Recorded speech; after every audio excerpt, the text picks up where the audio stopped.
Good morning everyone and welcome to today's presentation.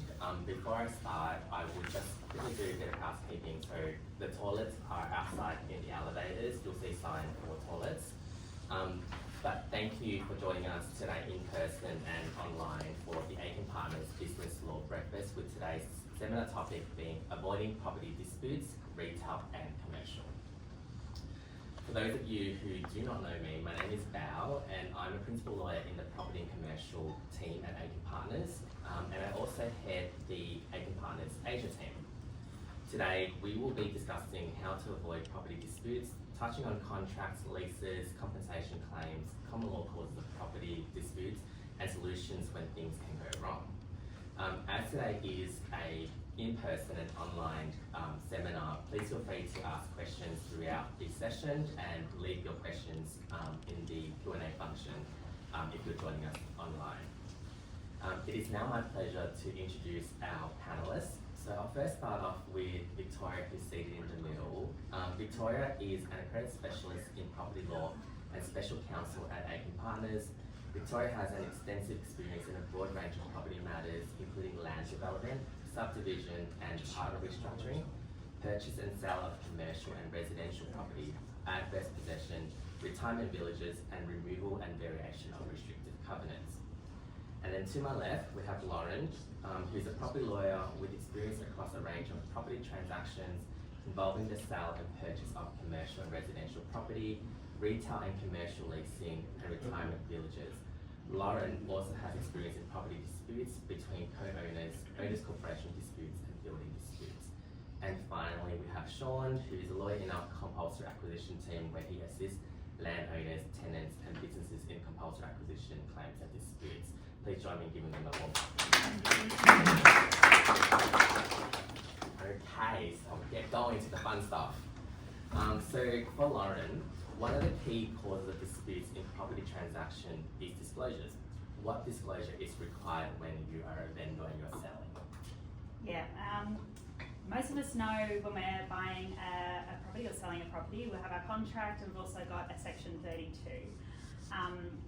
It's usually always provided with the contract, but it's actually its own separate document that's mandated by section 32 of the Sale of Land Act.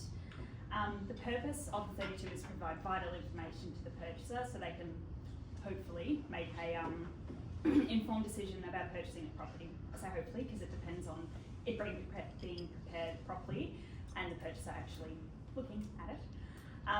So what does section 32 say? It says a vendor under a contract for the sale of land must give to the purchaser, before the purchaser signs a contract, a statement signed by the vendor that contains the matters and attaches the documents specified in this division. We then have sections 32A through to 32J that set out all the matters that you have to include, which is financial matters, insurance details, matters relating to the land, notices, building permits, information about owners, corporations, etc. This is almost always contained in a bunch of certificates, which is why you get a 100-page long document and you go, oh my God, what do I do with this? You also have to disclose under section 12D of the Sale of Land Act, and this relates to material facts.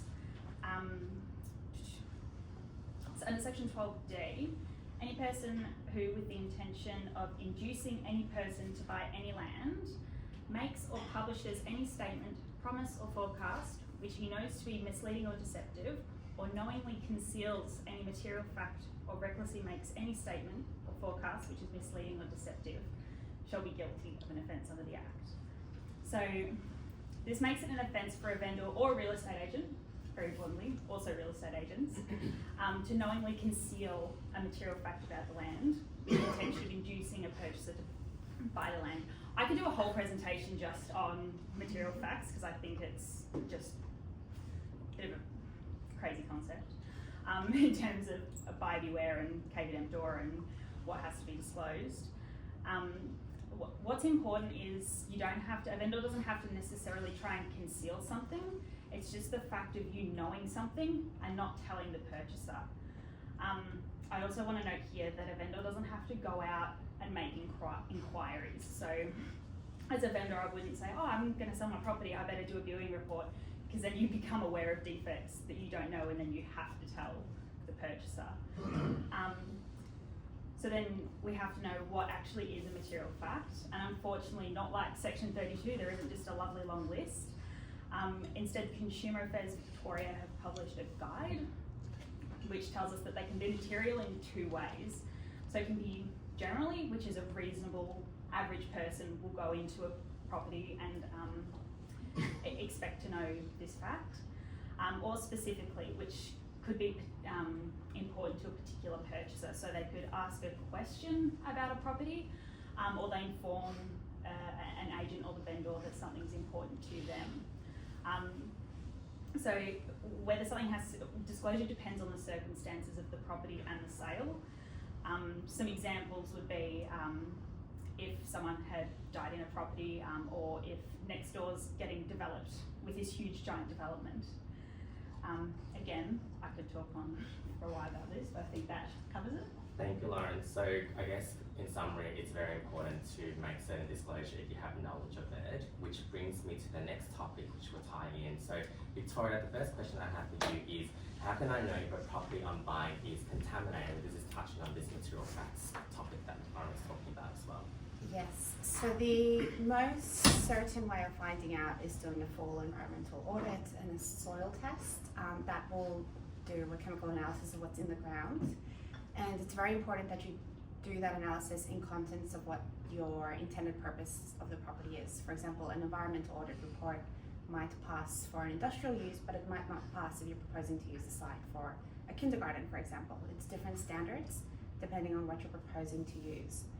In terms of doing your due diligence as to whether or not your property might be contaminated, and this is really important in terms of disclosing the property, the types of disclosure you need to do if you're selling, the types of disclosures you need to do to your tenant if you're leasing, and also under the EPA Act, you do inherit a lot of you can inherit a lot of responsibility if there is contamination on the property to remediate.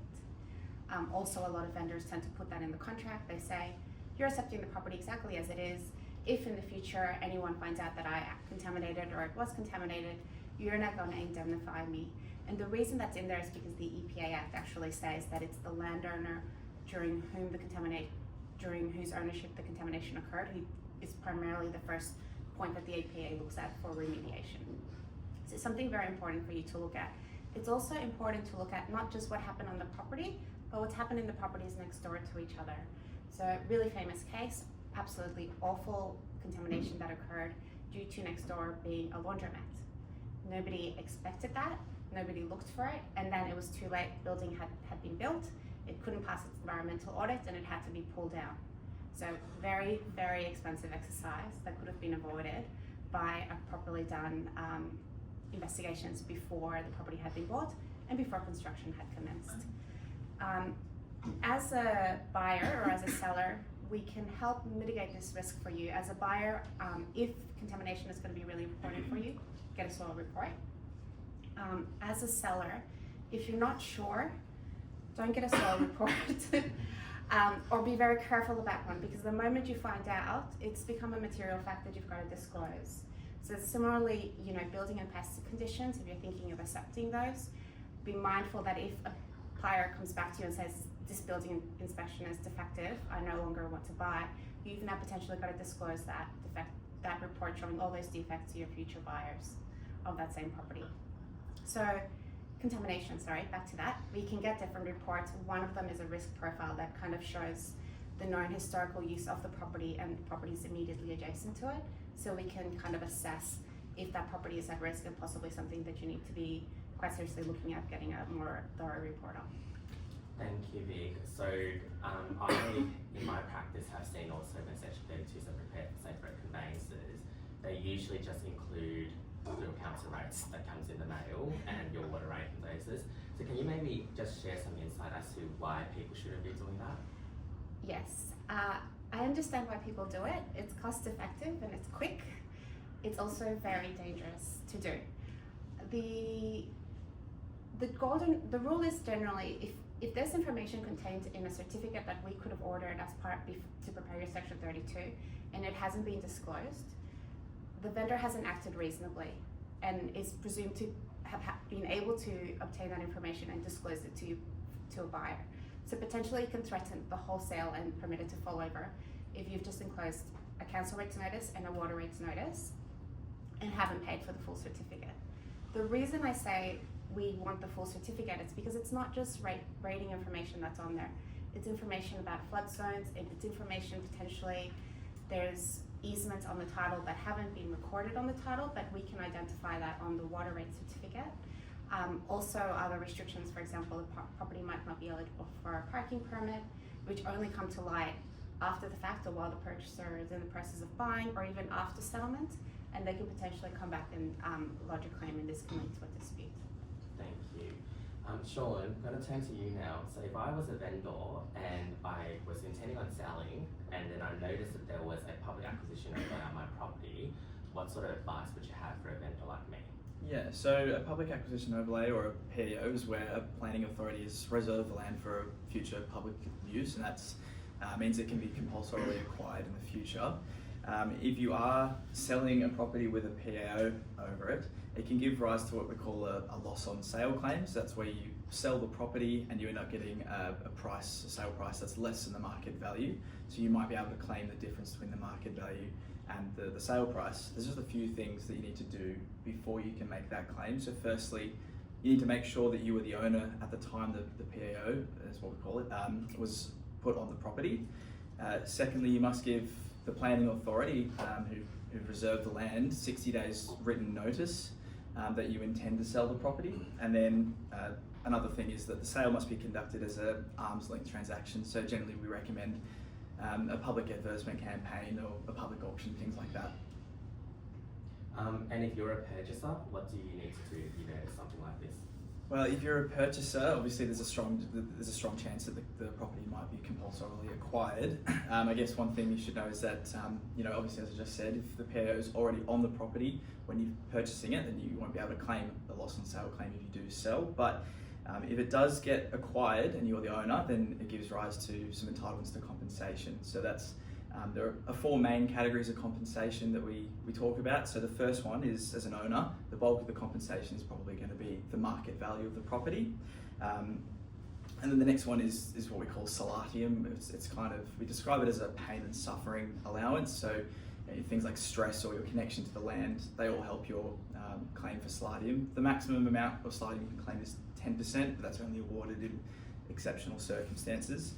The next one is called disturbance losses. So that's out-of-pocket costs that you might incur because of the acquisition. So if you're living there, for example, you might be able to claim relocation costs and then removalist costs. And if you're a business or something like that, you might potentially be able to claim the fit out of a replacement property, or you also be able to claim as an owner generally costs on a replacement property, so stamp duty and things like that of another purchase.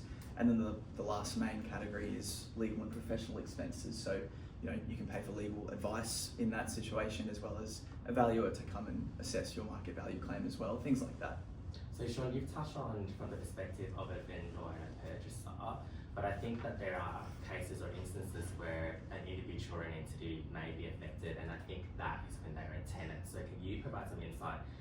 What if a tenant is of a common business and there's an overlay that's affecting, what should they do? So if there's an overlay of the property that you're leasing, so whether that's business or residential lease, and especially if there's a PAO over the property, we really recommend making sure that you have a formal lease in place. A lot of the time, at the moment, we've got a lot of cases where the authority's pushing back on claims because there's no evidence of a lease in place. There's a case called Provence, which basically decided that if the lease over the property is terminable at will, so month-to-month tenancy, you may not be able to claim disturbance losses and relocation costs. And in that case, it was found because the leasehold interest was month-to-month, and when the authority took over the property, or they took ownership of the property, they decided, it was actually found that the reason the relocation costs were incurred was because the landlord terminated the will rather than because of the acquisition. So the most important thing for a tenant is to really get a lease in place and get everything in order before the acquisition process begins. I'm just going to quickly turn to the audience to see if there's any questions in this part of the discussion. Anyone? Any online? Okay. So Yeah, I do, sorry. You do have a question? Yeah, I have a question regarding the laundromat example that you gave before. So in that particular cases, who will be responsible for the remediation as well as rebuild? So in that particular example, the laundromat had changed, I think it had changed owners quite a bit. And the real driver was the developer who wanted to have their development. It was kind of an apartment building with a kindergarten downstairs. And council had said, well, you're not going to give you your statement of compliance unless you remediate all of this contamination and rebuild. So the developer really wanted to go ahead with the project, so they ended up taking on the very expensive cost of remediation, and basically everyone got sued in that exercise. Generally speaking, the EPA will look at who did the contamination. So if it was happening today, they might look at the laundromat. Often the difficulty is though that whoever did do the contamination can no longer be found, because it might have happened historically, or it might have been a company that no longer exists. There's other elements that they would have to prove, so sometimes it just goes to whoever's holding the land now. And the other issue that you'll have as a landowner is, once you find out that contamination is there, you've got to disclose that to everybody else. And the issue with contamination is it might not just be the soil, it might have affected the groundwater. And then that, the extent to which that can impact, you're not just remediating your property, you're potentially remediating the surrounding area. So it can be huge. So it really depends, but a lot of the risk will sit with you as landowner. Thank you. A quick question for Lauren. You mentioned under Section 32, there's a requirement for disclosure under, is it clause 12D, I think you mentioned? Yes. Is that correct? Yeah. If in the instance that you've got a property or properties that's on the market, I'm involved in an apartment building right now, we've just been notified of a town planning permit of a block of land opposite us on the other side of the street. Knowing that the town planning permit is to build a medium-rise building, but that is, it was previously mooted by the council that it was going to be used as a parkland. We're on the market at the moment, we've sold some of them, and there are other developments happening around the area as well. What's our requirement as a vendor to have full disclosure on properties within a reasonable range? Yeah. Where do you stop and start with that? Yeah, so this is sort of the difference between the section 32 and 12D. 32 relates to the land, so whatever's happening to your land. 12D extends it to anything that would affect the property. Yeah. So it does extend to areas around. I've got one at the moment where a client purchased a property, and across the road, sort of behind in the next street, is a development that's going way up, blocking sunlight, noise, everything, and now she wants compensation for the money that she's going to lose when selling the property. So I'd say if you know about it, put it in there. Put it in there. Yeah, you do have to disclose, because if you think about your ordinary purchaser, those existing views might have been a material fact as to why they acquired the property. And if you know that's changing, you know that a reasonable person who's looking at buying that land might be relying on something that is not going to be there by the time they settle or into the future. There's a very easy way of disclosing it. You can actually order kind of a property certificate that provides a list of all of the developments going on in the area. It's a couple of pages, it lists all the planning permits. It's a very, very easy way of ticking that box and making sure you've done what you need to do to get protected. And disclosure doesn't just end as well, you have a continuous disclosure obligation as well. So even those that you've done a 32 and you've sent a 32, but now you've suddenly become aware of something else, let them know. So Victoria, I'm just going to turn back to this discussion as well. So if I was someone who's intending on selling, do I need to then worry about what the properties around me are doing when I'm selling? You should, and again, because of that material facts disclosure, a reasonable purchaser wants to know what's happening in the property immediately adjacent to them, because that factors into the nature of the property, the value of the property. So it is something that if you know that there's something going on next door that might impact a reasonable purchaser, or even if someone specifically goes to you and asks, what's going on next door, that becomes a material fact. So we've had discussions about prior to signing the contract. So now the property's sold, everybody signed the contract. So what happens if there's damage to the property after that? It depends on the extent of the damage, and it depends on the contract you have. So, generally speaking, most contracts, a standard contract would provide that the property remains at the risk of the vendor until settlement, which means the vendor has to provide it to you in the same condition it was in on the day of sale, more or less, less fair wear and tear, so to speak. The issue with that is, technically your only right to delay settlement is if there's an issue with title, not with property damage. The exception to that, I think, is a residence that's no longer habitable, which means you might still have to settle if there's significant damage and then try and sue the vendor for compensation after the fact. My number one advice is just get insurance. Don't rely on the vendor's insurance. Obtain your own insurance for the property as soon as you sign that contract, because if anything happens, you don't want to, that'll help buffer at least the legal costs of then having to pursue the vendor for compensation. Because also you don't know what the vendor's financial position might be. Thanks, Victoria. So Lauren, in your bio, we had briefly touched on one of your key interest area of law, which is co-ownership dispute. Maybe do you want to just have a quick chat about, what sort of disputes arises when there are co-owners involved?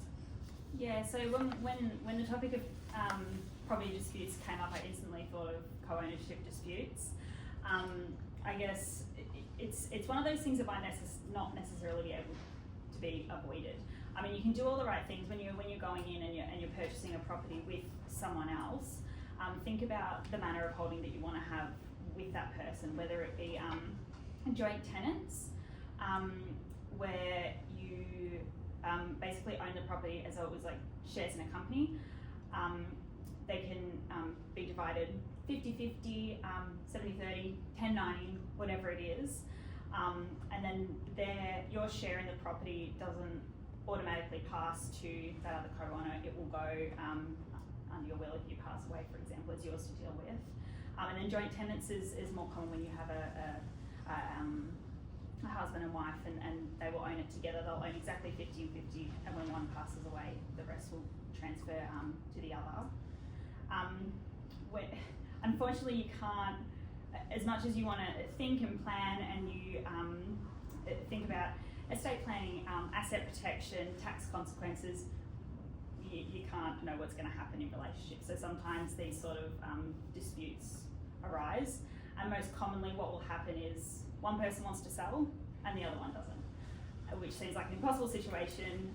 What you do, you can actually apply to VCAT under section 225 of the Property Law Act for the physical division of the land or the sale of the land. And VCAT will consider multiple different things, the use of the land, for residential or business purchases, which is important when we're talking about retail and commercial property, whether land or goods can be divided, and whether there's any particular links to one owner or the other, if anyone has any special or unique value to one of them. Again, it depends on the circumstances and depends on the property. But if you are in a situation where you own with someone and one of you wants to get rid of it and one doesn't, there is a way forward, but unfortunately you can't really prepare for breakdowns in relationships. Thanks, Lauren. And just a bit of a disclaimer, the breakdown relationship does not apply to matrimonial relationship or domestic relationship, because the family court actually has exclusive jurisdiction to that. So we're dealing with friends and partnerships, brothers and sisters. Those are the relationships that we're talking about when we're talking about co-ownership dispute. So I'm going to go back to Victoria before we start our new topic. It's about leasing. So can you please just explain what is the main difference between a lease and a license, and what does someone need to do to ensure that they sign the correct document? So a lease actually creates a legal interest in the property, as opposed to a license, which is just a contractual right between two people. The lease is considered as attaching to and running with the land. So if ownership changes, the lease in effect continues and the landlord just kind of morphs into the new vendor. You don't actually need to complete any formal paperwork changing that landlord on there. The license, as I discussed, is just a contractual right. So it's a lot more fragile It doesn't create exclusive possession, so that means that if you have a license, potentially other people can come onto the property, and it doesn't have all of those protections that a lease does. The other thing is that a lease can be registered on title, whereas your interest under a license can't necessarily be registered on title. Now, often we see people signing licenses, and then they find out that they don't have a lease, they've actually got a license. This has huge implications for a compact, which Sean can go into. And similarly, often we have licenses that that the landlord's very happy with, because he's like, I've got a license, I haven't given as much as I think I've handed over. But the moment it goes to court, a court actually goes, well, in truth, this is really a license. This is really a lease. We don't think it's a license. And then if you haven't complied with all of the rules around building a license, like which is quite heavily legislatively mandated, particularly for retail leases, you could end up in a lot of trouble and in a position that you weren't expecting yourself to be in. So generally the golden rule is even just if you're not going to get full legal advice for the full course of the thing, which we recommend, at least get it at the start before you sign. Just have it reviewed, give it a health check, because that's the foundation of your relationship with your landlord, with your tenant moving forward, and you want to make sure it has a healthy start. So, Sean, what's the difference between a lease and a license that can actually impact someone's paying compensation?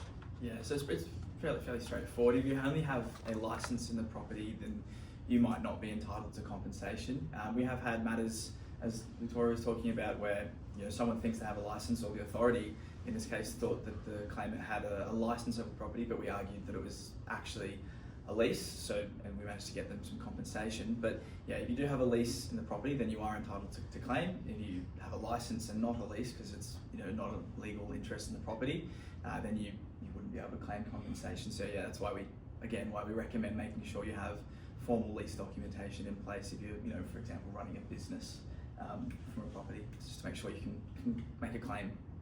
And so what type of compensation would be available to a business that does have a lease?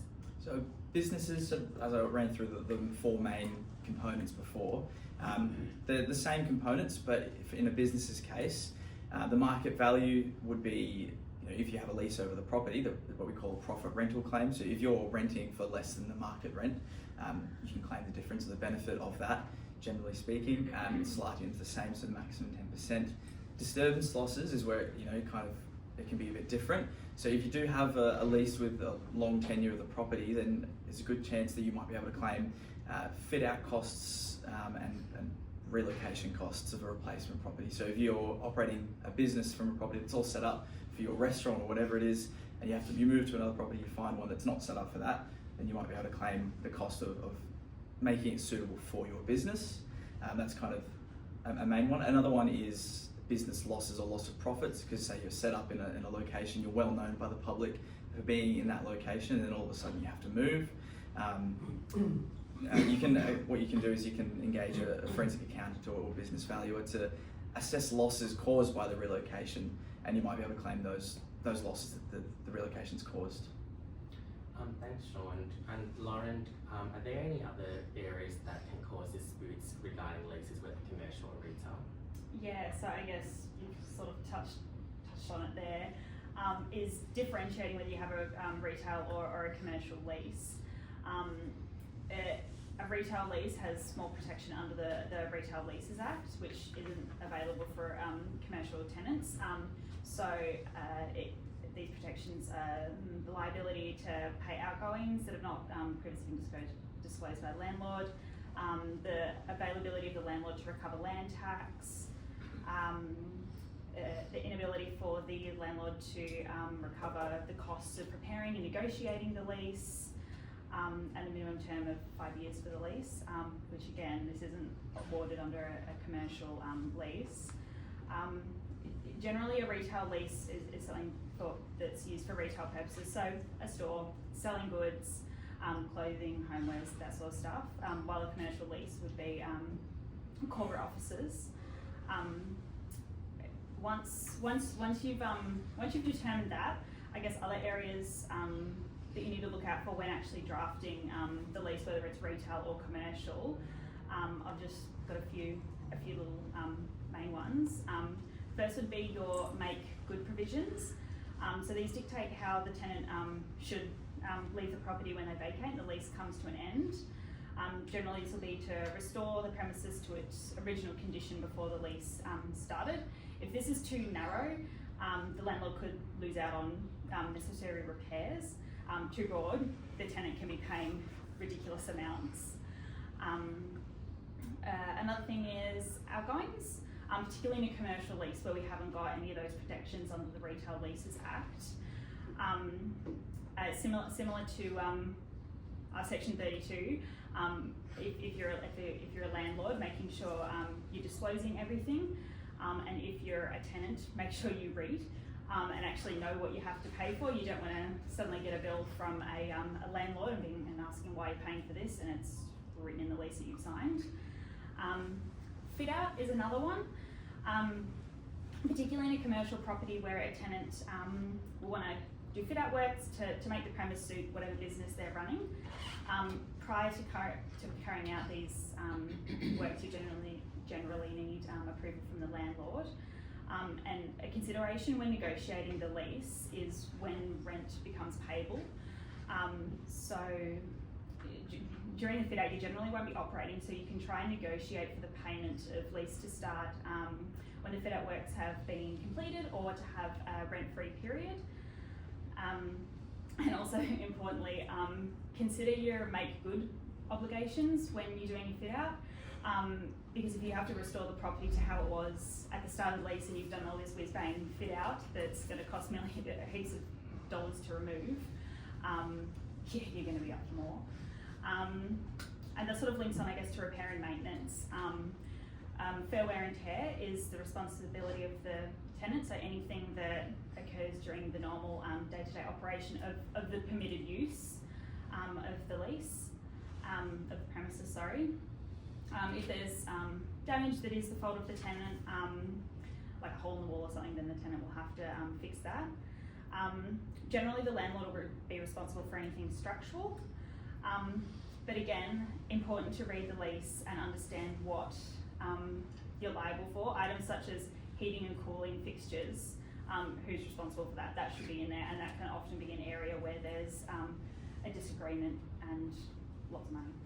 So these are areas that we commonly see in the space of leasing, and I guess what Lauren's trying to say is the drafting aspect of a lease is really important. So you definitely need to ensure that that's done right from the very beginning, but also take into consideration that prior to a lease being entered, there is also another potential legal document that's usually exchanged between the parties, and it's called an agreement to lease. So that document can also be binding on the individuals who are wanting to enter into these sort of arrangements. I probably would suggest you treat that as though it is an actual lease. It just has the same significance as a lease as well. So with that, I'm going to turn to Victoria. What happens when things do go wrong, Victoria? How expensive it's going to be will really depend on how well your original documents were drafted. If you've got a well-drafted document, the areas in which the dispute can kind of balloon out of are much more confined, which will really keep your legal costs much lower than if you've got a very poorly drafted one-page type of ambiguous document. That's really where you will see costs balloon unexpectedly. When it goes wrong, you want to have a think about what outcome you want to achieve. A lot of the time we have clients come in and they say, I'm in this situation, I'm in this problem, and they haven't yet considered where do I want to be at the end of it. And I know that might sound like a surprise, but it happens a lot. A lot of people come in and they say, I've got this problem, I don't know how to deal with it, and they haven't thought about where they want to be at the end of it. There's different options and potential solutions that are available to you. For example, courts can give orders called specific performance, requiring someone to do something. You can request compensation for your losses. Possibly we can try and wind back the agreement and see if it's possible to make it almost as if it never existed, depending on the circumstances. There's different courses available. There's also different ways to reach a solution or an end to this issue. We can negotiate directly with the other side.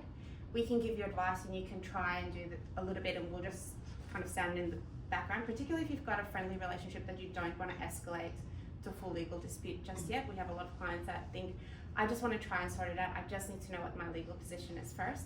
Get that legal advice, and you can go and have more informed discussions, knowing more properly understanding what your rights are in relation to the position you're in. So we can negotiate with the other lawyers. You can do formal mediation. You get an independent third party that can really help as well, because then you've got like that outsider third party objective perspective that can help balance out everyone's positions. Or we go to court and have a judge formally determine the outcome. So lots of different options to resolve, but really important to have in mind what it is you want to achieve. And when it comes to, I guess, damages and trying to assess losses, Sean, do you have any sort of comments regarding how that is done? How we can assist them in quantifying their damages? Quantifying the damages, so everything needs to have evidence and a compensation claim for compulsory acquisition. So, like I said before, engaging a valuer, a business valuer, any sort of expert evidence really helps. Those sorts of things, yeah. And Sean, do you find that the other side being, providing their sort of experts as well to try to dispute a lot of the claims that we're saying? Yes, yeah, the authority, especially now with the government running out of money, there's been a lot of arguments. The authority does engage their own experts as well, so they'll have their own forensic accountant to assess business losses, as well as someone who assesses the how much it might cost to fit out a replacement property, things like that. They'll have their own experts, yeah. Is there any comments or questions from our viewers and attendees? I've got a question on the disclosure bit. In that example 4 about the material factor that apartments cost won't be developed, and you said there's an easy plan or report. Is it sufficient just to provide with a report without any comments, or do you have to go back and say it's going to be developed across the road, la-di-da? Yeah, so that report does state the nature of the development. So it states the planning permit and, for example, 12-story apartment building. It's a very fine balancing exercise between providing the disclosure and spoon-feeding your purchaser.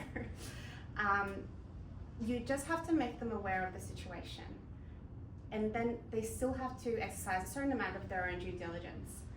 I personally think that if you've told someone there's a 12-story apartment building going up next door for residential use, everyone can generally understand what the nature of that building is. If you want to know the details of the architectural plans, you could apply for a planning permit. Also, the details of those actual architectural plans might not be accessible to you as well, because some councils will release that, but other councils won't. So you might just know, generally speaking, that two blocks down from you there's an apartment building going up, but you might not have the specifics of those designs available to you. And if you don't know, you don't have to disclose, unless it's in that certificate. I guess the importance about those material facts laws is that it relates to the Australian consumer law. So when the law first was introduced, it took a bit of heat away from buyers beware sort of provisions, and included the responsibility to then fall back on vendors to say that they cannot knowingly mislead or deceive. That then now changed to cannot recklessly mislead or deceive. So if you've done the best that you can and provided the information to the buyer, then the onus or the burden is then shifted back to the buyer to prove that then you as a vendor have recklessly misled or deceived. So how far do you go with all that again? Back to my This is why I could do a whole To presentation. give you an example, I've just finished a building in Brunswick, and directly opposite is the council that kept this under wraps for a long period of time. A building similar to in size and design of my own. It's killing their advertising signs for town planning has just gone up, and we've just been notified by the Department of Treasury and Planning, so it's going to state government, Yes. not through their own council, to get a section, 53.23 town planning approval through the minister. Now, that news has just broken, and we've got half the building sold, half the building on the market. Is the town planning permit going to be successful? I would doubt that it will. How far do we have to go with that? Because if you say there's a town planning permit, we're actually killing our own project to a large degree. The antidote to that, in my mind, as a property developer and a vendor, is that here's the town planning process that they're going through right now. Chances of success are very remote. How far do we go with providing them with information without trying to kill our own project? Yes, so that's where it comes down to your drafting in the contract. So when you're providing that disclosure, there's different places where you can provide the disclosure. Your section 32, your contract, or via your estate agent. Mixed opinions. So the answer is really take the onus off yourself and put it back on the purchaser for them to complete their own due diligence. Is that right? Correct, and discuss it with your legal advisors as to how to best disclose, because it really depends on a case by case. It really depends on a case by case scenario. We'll be able to advise. So in your particular case, you've actually had a notice which goes beyond material facts. It starts going into actual section 32 requirements. So that's a little bit more onerous in terms of disclosing than if you hadn't had that formal notice. So it really depends on the individual scenario. Best case scenario, fully disclose to your legal advisors, and they'll be able to structure it in such a way to help situation. But material facts, that is why we're disclosing, because it's items that might actually affect your sale. Yeah. So it's that balancing exercise. And even though it will, like you say, affect your sales and development now, the alternative is you don't put it in and they can pull out later on anyway. And sorry, just going back about the importance of disclosing material facts, it's not just that your purchaser can pull out. There are very heavy fines and up to 12 months jail. So you can actually be imprisoned for not disclosing. So it's not something that we very likely say, oh, we'll just look the other way. It's actually very serious. So it is something that when I say speak to your legal advisor about it, is because it is something very serious and should be dealt with properly. And the law is really new, so you kind of don't want to set a precedent as well to the first person. Yeah. Unless you want to be famous. I just agree with that. Sorry, my question is regarding the licensing versus the lease agreement. So it sounds like the licensing agreement has a lot less protection for the tenant point of view.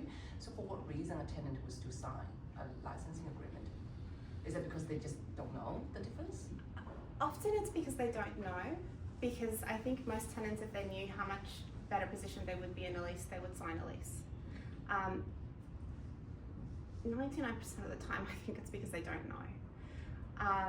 There might be, look, in the commercial sector, I think it's that situation. In other property sectors, there might be legitimate reasons why we do licenses.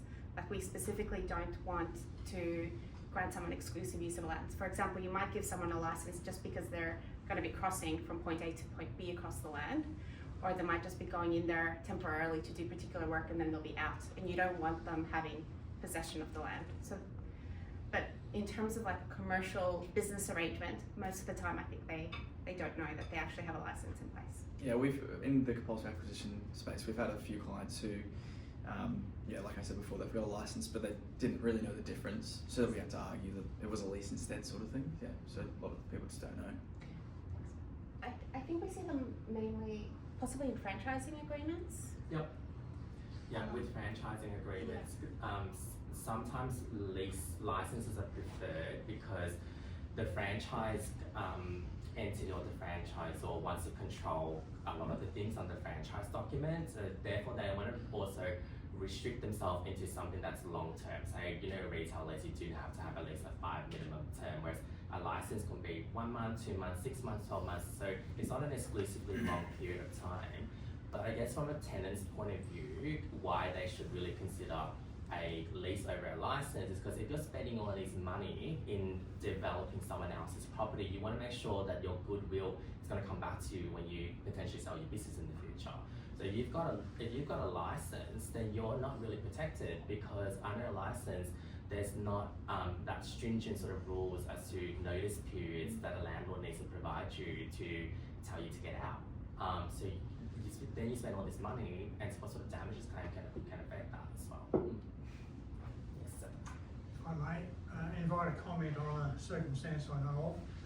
Myself and some others own 8 townhouses, single story, and the state government totally bypassed the local council, said we're building 20 units next door. We couldn't get any architectural information, any overlooking issues, etc. No, we're just doing social housing for domestic violence victims. So we were left totally powerless as to what they were doing about fencing, heights, overlooking, etc. How common is that for the government or any other person to be bypassing council, which would have been our source of information? I'd say, well, it depends on, I guess, the planning overlays. I guess the public acquisition overlays depends who the planning authority is. But yeah, it can be fairly common. Like especially, for example, the Suburban Rail Loops State Department, they've done a lot of acquisitions for that project. So yeah, it can be fairly common. Yeah. Especially, there's a lot of policy reform going around at the moment in terms of housing. So a lot of that's moving outside of council control to state control. And you know, our government is hierarchical, so state always takes precedence. So provided, and it's the same as if you had a normal neighbour next to you, provided if they're working within the laws, technically they can do what they're authorised to do under the planning controls and the legislative controls that affect what you can or can't do on that property. So it just, yeah. Yes. I was mentioning to Sean earlier that this is not meant to be antisocial, but the state government is buying blocks of flats and turning them into public housing. What would be the obligation if in my street there was public housing to tell you, potential purchaser, that every second day one of the young blokes who's off his head comes out and attacks people and walks in front of the cars and the police are there every day? Do I have an obligation to say that in our street we've got this? It's way down the street, but the point is that, you know, our neighbours almost ran over him. He walked out in front of them and sprayed them with something. I feel I'm not being, you know, because apparently the state government spent $8 billion buying blocks of apartments. When it was bought, we weren't told about it. They renovated it beautifully, which is fine. We thought a developer had bought it to restore it to sell the strata apartments. Instead, they threw 8 lovely couples out and put the public housing in. That's fine too, I guess. But apparently there's flats everywhere, particularly apparently in Footscray of all places, where they're buying every block. If you've got a block of flats somewhere, they'll buy it. And when I complained to the council and to our local member O'Brien, no one did anything. The only complaint by Stonington Council was they now don't get any rates because it's a publicly owned government property. So I just wonder, you know, what's the obligations? I was going to say also earlier that if I know that the elderly couple next door are going to sell their house to you, a property developer, do I have to tell a potential vendor that? It seems to me as though real estate agents are walking on broken glass a bit with all of this. I would probably suggest your marketing material is very carefully done. So don't go above and beyond to try to hide the issue, because you want to bring the responsibility back to the buyer so they do their due diligence as well. So for example, I've seen an agent trying to take away that attention by saying other things in their marketing materials, and as a result of that, that ties in the vendor as well into potential misleading, deceptive conduct claims. And when you're marketing and you're selling property, your agent will target or find certain type of buyers, and the buyers will generally leave comments and feedbacks as to what they thought about the property. So if I was a buyer and I had a family, I would say, I'm looking for a family home in a quiet neighbourhood. So you don't want them to have your marketing materials to be about that. Then it turns out when I sign and settle my property, it turns out that I'm actually in a neighbourhood that's not what I have wanted from the beginning. But shouldn't you know that in the first place? Again, I'm not being anti-enemy, but if you're bought in Paran, you're going to expect development down the road or across the street or public housing. Wouldn't it be the purchaser's responsibility, not the vendor? It all seems a bit grey to me. We'd still like to think that due diligence still exists. Yeah. There is still a point where the purchaser has to undertake their own investigations, and it's like, well, you know, you've been living in Paran the last 10 years, you've just moved down the street, you should still know that this is what's going to happen. But if if something's happening next door, then you still have to point them in the right direction to say, oh yeah, it is happening right next door. Yeah, well, just being, my clients, I'm an accountant, my clients being in the property market, this doesn't happen. Real estate agents just say, here's this great house for sale in South Yarra or Paran or wherever it happens to be, and you'd never see any documentation when we read it up. There's nothing about it. There could be a development down the road, or there's public housing across the street, or literally, whatever. It's just quite interesting. Vic, I've got a question. You mentioned where you put this disclosure, so if it's not mandated by section 32, where would you suggest people put their disclosures? I'll say what I do. I'll put it in the section 32. So the section 32, you don't just have to add what's in the section 32, you can add other documents to it. So something like that certificate I mentioned that lists the developments in proximity to your property, I'd pop that in there. If it's something that's more risky, more of a delicate situation, so to speak, so for example, something like that scenario, or there's asbestos on the property, something like that might cause risk to the vendor, I'd put a condition in the contract as well, specifically dealing with that, carefully worded, putting it back on the purchaser, having them acknowledge that they've made their own inquiries about that issue, and based on their own inquiries, they're going ahead. Sometimes, so we know when you sign a residential contract, such as being out of like public auction, in commercial property, buyers do have that 3 days cooling off period. So another way to address something like that is potentially including a special condition that says they've got a much longer due diligence period so they can go and make all inquiries relating to the land. So remember what I said earlier, if they were going to come at you at a misleading deceptive conduct claim, they need to prove that you have recklessly misled them. And if you've allowed them a longer due diligence period, well, then the onus then shifts back to them. Okay, well, I'm just going to turn back to our panelists just for some closing remarks and tips. And this is for all of you. So do you have any top tips for everyone that's attended today so they can take away from this session? I'd say take your time, both in drafting the documents and reviewing the documents. I see it a lot where people are like, yeah, want to get it all done, I want to buy, I want to sell, whatever it is. But take your time, know what you have to do, know what you're looking for to avoid this. I'd say get legal advice at the really critical points of whatever arrangement you're getting into. Just health check it. Health check it at the start when you're about to enter into the agreement. Health check it if you're thinking you're going into a dispute, and early on, because that's going to just save you so much cost and heartache down the track. Yeah, and pretty much the same for compulsory acquisition, or if you're selling a property with a PAO over it, seek legal advice early before you want to sell, or early on in the compulsory acquisition process, so you can get everything sorted early and everything organised.